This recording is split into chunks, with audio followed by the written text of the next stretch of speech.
You go down and then you go up. Make it better, make it better. Down on the ground, it's just one way up. Make it better, make it better. If you stand by me, I will stand by you. To make it better, make it better. Hello and welcome to this edition of Rise Up with Rebecca Seawright on the Manhattan Neighborhood Network. I'm your host, Assemblymember Rebecca Seawright, representing the Upper East Side, Yorkville, and Roosevelt Island. And today marks the 33rd anniversary of the Americans with Disabilities Act, which provided a clear and comprehensive national mandate for the elimination of discrimination against individuals with disabilities. 33 years later, and it is clear from my position as chair of the New York State Assembly People with Disabilities Committee, there is a lot of work to do to support people living with disabilities. This session, we obtained second passage of the Equal Rights Amendment that I sponsored in the Assembly. It's a state constitutional amendment, so it requires two passages, and it has a wide range of protected groups that it protects against alleged discrimination: a person's ethnicity, national origin, disability, age, and sex, including sexual orientation, gender identity, gender expression, pregnancy, and pregnancy outcomes. Now the voters will have the first time in the history of New York State to vote for an equality amendment on the ballot in November of 2024. This session, we made progress with my bill passed in both houses, the Assembly and the Senate, to increase representation of people with disabilities on our state's planning council. With the passage of this bill, 60% of the representatives will consist of people with a disability, and at least 1/3 having an intellectual or developmental disability. The bill also renames the Disabilities Planning Council to the State Council on Developmental Disabilities, bringing the state into compliance with person-first language to put the person before the disability. I'm sponsoring legislation improving service delivery, wages for direct support professionals, and innovative housing solutions to empower people to live as independently as possible while ensuring more equitable access to services. We cannot rest on the laurels of protections afforded by the federal ADA. People with disabilities need to live with the dignity of independence and to live safe and enjoyable lives beyond compliance. Yesterday, I attended the CCSD, the CUNY Coalition of Students with Disabilities, and I am inspired by their progress made when they came to Albany and lobbied on the $1 million staircase for additional funding for higher education services.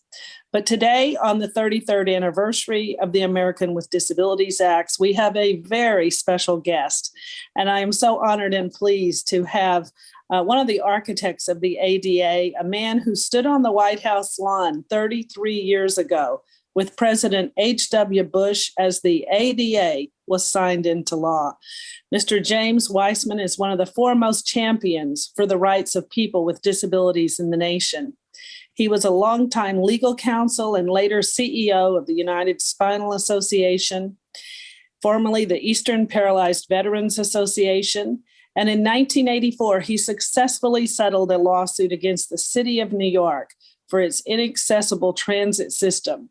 And the terms of the settlement ultimately laid the foundation for a large part of the Americans with Disabilities Act and earned him recognition as an architect of the ADA. In 2021, he was inducted into the New York State Independent Living Council's New York Disability Rights Hall of Fame for a career devoted to equality. James, I want to thank you for taking time to come on our show today and to share your expertise, your wisdom, and all the championship that you have done in fighting for equal rights. Thank you very much. It's my pleasure to be here on this historic day. James, you've been involved in the disability rights movement for so long. How did you get involved, and what was it like for people with disabilities years ago? Well, I got involved as a camp counselor and lifeguard for disabled kids. And there were disabled counselors there who became my friends. And I had no familiarity with disability really, but having people be your friends with disabilities first, as your only contact, takes away all stigma. They're either funny or not funny or thin-skinned or, whoever they are. And you learn this lesson young, and I guess it stays with you. And I got very friendly with a guy with osteogenesis imperfecta, which is a brittle bone disease that dwarfs people. And he and I both went to law school. And he actually ran for president and won as student body president of Hofstra University and beat Norm Coleman, who became the senator from Minnesota. So he put himself on the map when he was young. And I thought I was going to, we went to law school. I was working in the Brooklyn DA's office, and the city went broke. And I thought I was going to be an assistant district attorney, and they froze hiring. And my friend said, "You want to write a grant proposal to do legal services for people with disabilities?" And Senator Javits actually got it funded, and Congressman Biaggi actually got it funded. We opened an office for the 19 inaccessible legal services offices in New York City. We were the accessible one, and we thought we'd do landlord-tenant and domestic relations and poor people's law, civil matters, not criminal. And in the door came those matters, but also they won't sell me a ticket to a singles dance because I'm in a wheelchair. Or the NYU was charging me twice my dorm rate because my wheelchair takes up too much room. Or they won't let me in a public pool, even though I'm a silver medalist in the Paralympics, because I'm in a wheelchair. Or I can't get on the bus. I can't get on the subway. There's no accessible housing. I've been recently deinstitutionalized, and I can't get off my block. There's no curb ramps. And so in 79, I sued New York City and MTA about transit. And it was all Democrats in government. And I understand the elected officials and the editorial boards of the newspapers, the MTA, they were all opposed to you, and yet you prevailed. Yes, there were so few elected officials on our side that I can name them. I mean, it was that easy. Koch was so outspoken about this. It's cheaper to pick up people in limousines. Richard Ravitch, who I really respected, and I wanted it to capture his imagination. It did not. Carol Bellamy, a champion of women's rights and liberal causes. Stephen Berger, the head of the Liberal Party in New York. These people all opposed access to transit, along with the New York Times, who also opposed the Americans with Disabilities Act, which was 1990, let's talk. It's not ancient history. Mm-hmm. So it took a while for these changes to happen.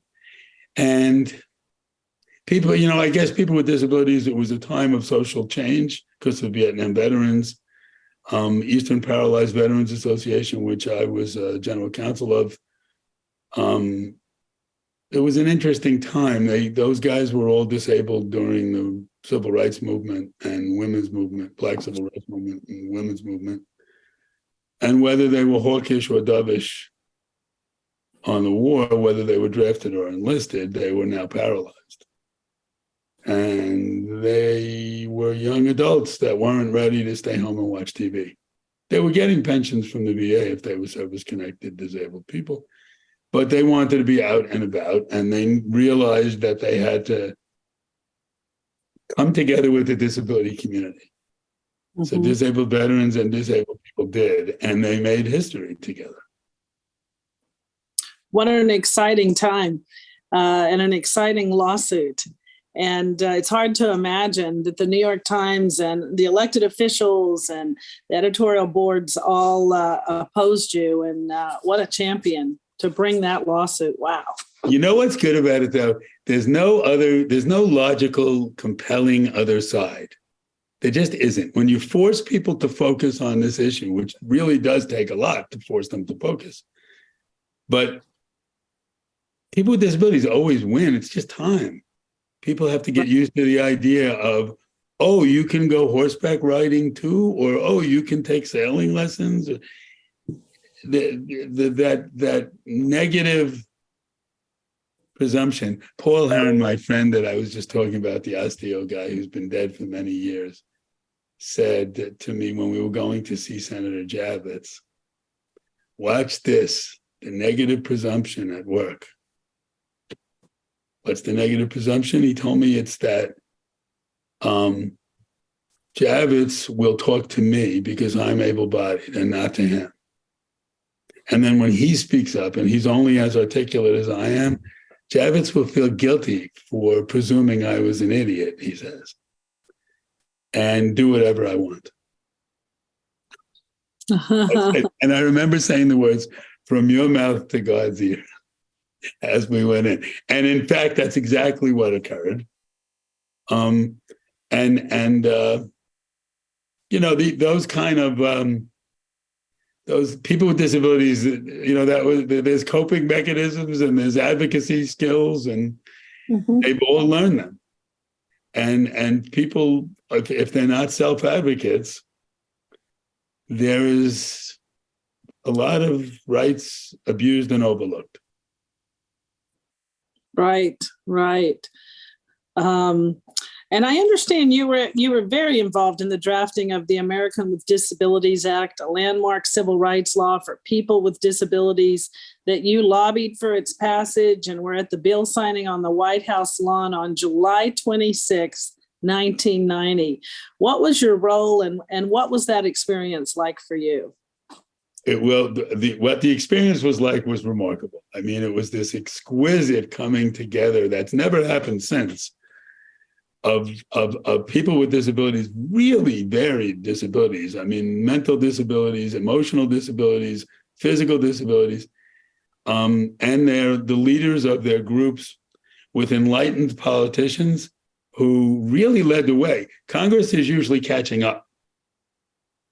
Congress really paved the way for people with disabilities with this. It created a guide to how right-thinking people should behave when they're dealing with disability issues. And it's worked. I mean, there's still so much wrong. I know that, but it really did work. How did I get involved? We had sued New York and Philadelphia about transit, and we could not even hire a transit expert to help us because we were a one-time only client. And even though many of them believed that what we were saying was right, which is that making mass transit accessible is cheaper than doing anything else.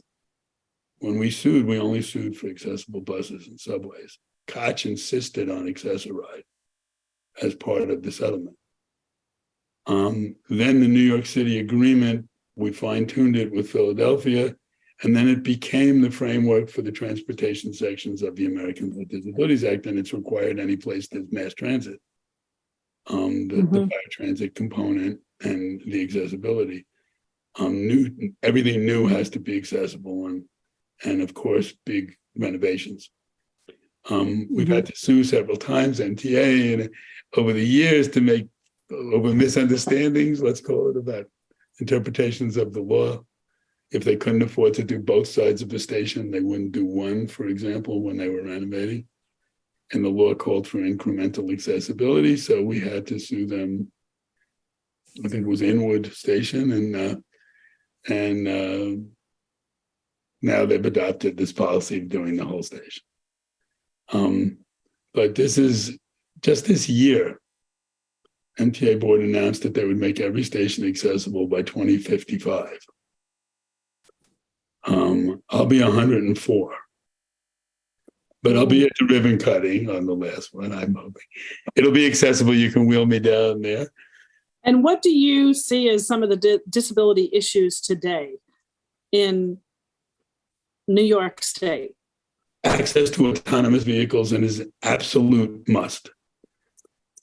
First generation autonomous vehicles, not all of them have to be physically accessible, but some of them have to be. It can't be that you used to be able to go places and now you can't because vehicles are autonomous if you're disabled. And of course, that requires some universal tie-down device for wheelchairs and scooters and things like that. We're all going to live to be old. My grandchildren will be very old before they die, and they're going to have mobility impairments. And this makes sense to start thinking like this to accommodate ourselves. We shouldn't all have to suffer because we didn't build this in. The benefit system is still antiquated and keeps people home if they need personal care assistance. You can't make money even if you're a PhD and an atom splitter. It's pretty hard to make money if you need home care and have to self-pay. And the only payment is Medicaid. Medicare doesn't include it, except very limited after hospitalization. So to keep people in the community and out of nursing homes, and it's a shame that there are 25-year-olds in nursing homes, but there are. To keep people living in the community, we need accessible housing and mandates for accessible housing because it doesn't just happen. And we're not just talking about multifamily housing, we're talking about single family where there is almost no requirements in the United States for accessibility.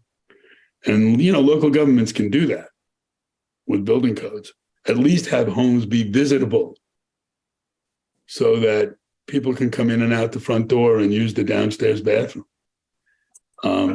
At least make life a little easier. Employment numbers are still terrible. There's people with disabilities in high places, which there never was before. But the percent of people who are severely disabled who say they want to work, adults, and who look for jobs and then don't get them is huge. The employment rate was about 35% when the ADA passed, and it's not much higher.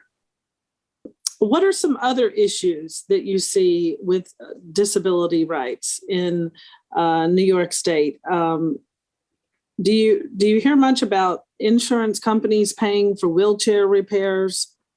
It's a terrible issue for people with chairs.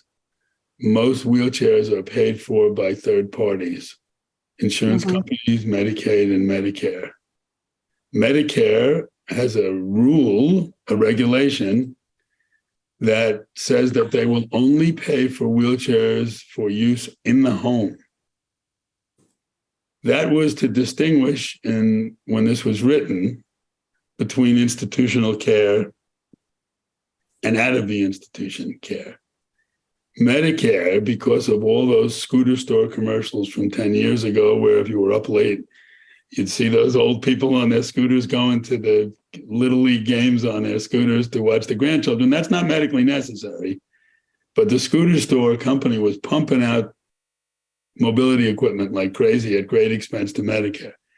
So they have been absolutely terrible about enforcing this in the home rule so that a chair that Medicare pays for doesn't have to be able to get you to the stores, to the shopping center with a battery, right? And instead, you're going to need home care and personal care attendant service, which is going to cost a fortune, whereas you'd be independent. Medicare won't pay for a chair that makes you stand up and then, so that your circulation and skin pressure on your skin is relieved and your circulation is improved. So you'll get decubitus ulcers and it'll cost them a fortune to take care of the skin breakdowns, the bed sores basically that you're getting, which can be very serious. Remember, Christopher Reeve died from a bed sore. He was infected and he paid no attention to it. These kind of issues are wheelchair repairs don't get made because manufacturers don't get paid to do them. They're supposed to, Medicare requires them to do it, but it's part of the game, part of the deal. So there's no incentive to be good at it. It's a huge issue. We are very close with the wheelchair manufacturers. We talk to them all the time. We lobby with them and against them. On these issues because we want the government to be reimbursing these guys for the quality products that they make. we don't want them nickel and diming them. If you look at Europe, the same companies are offering much better products because there's national healthcare systems. Those kind of things we lobby with them. And then, of course, repairs and customer service, which are abysmal everywhere in the US. It's not just New York. They really are bad and are a big problem. And we keep pointing it out to HHS that they have to require more. Right. The MTA is investing $6 billion to make more stations disability accessible and modernize some of the old elevators that we get a lot of complaints about in our district office. The money from congestion pricing, which is a hot topic here on the Upper East Side, a lot is going to make the MTA accessible to people with disabilities. But as one of the first people to lead this fight for the fundamental right, what pitfalls have you seen, or what advice would you give to activists and leaders who want to keep the MTA and other agencies, businesses, and organizations on track to fulfill the promise of the ADA? Well, there's one principle that you probably know better than me, which is squeaky wheel gets the grease. And so, of course, that has to be in the forefront of everyone's mind, but there's lots of issues still out there. The gap between the train and the platform is a huge problem. It's a huge disincentive. The buses will soon be autonomous. I mean, there'll be union problems and all, but it's inevitable that there'll be like fixed guideway systems in airports. They won't be driven. You're going to need people to be able to assist people with disabilities. They're going to have to be around if they're going to be working and active, and if kids are going to be using public transportation to school and things like that. I understand MTA is strapped. They're always strapped. There's always a crisis. There was a crisis when I was suing them in 1979, and there's always a crisis. So it just has to be a guide star. The great thing about transit management now is that they get it. They don't fight this. They just say, how's the best way to do it? What's the most affordable way? There are rubs with the disability population all the time because paratransit is a uniquely terrible service. It's almost an impossible service to provide in a great way. The better it is, the more people want it. The more people want it, the worse it gets because demand is too great. So it's cursed that way. We warned Koch. There's no question that the disability community told Koch putting a lift on a bus for $15,000, which is what it cost them, and maintaining it for another $1,500 a year, which is what they said it cost, would be a lot cheaper than picking up everybody where they wanted to go, when they wanted to go, and take them wherever they want. But the New York Times printed they could do it for $9 million a year without making buses and trains accessible. And so if you're willing to buy the baloney of transit, that was what transit told them. Then transit tried to get out of doing it and push it onto the city of New York. Oh yeah, we said you could do it for $9 million, but Koch will do it for $9 million. So when we sued them in Philadelphia, we made sure that SEPTA was responsible for paratransit, because otherwise they're going to cut corners and not make stations accessible, which MTA tried as hard as they could for as long as they could to not do. It's very new that they're embracing station accessibility, but transit management now gets it. Young people get it. It's amazing to me that since 1975, it was called the Education for All Handicapped Children's Act then, but now it's called the Individuals with Disabilities Education Act, required public school settings to be made accessible to kids with disabilities and kids to be taught in the most integrated setting appropriate to their needs. And yet we're still talking about all this stuff. In 1980, I figured by 2000, everybody would get it. A couple of generations have gone to school together, and disability would become like fat and skinny, or glasses and braces. And, the kind of schoolyard stuff that happens that would temper people with disabilities and make people without disabilities used to being around people with disabilities. But in fact, that was optimistic. It was. And all things being equal, people pick the non-disabled employee over the disabled employee still. And, those kind of things are happening. And people with histories of mental illnesses are probably the most discriminated against.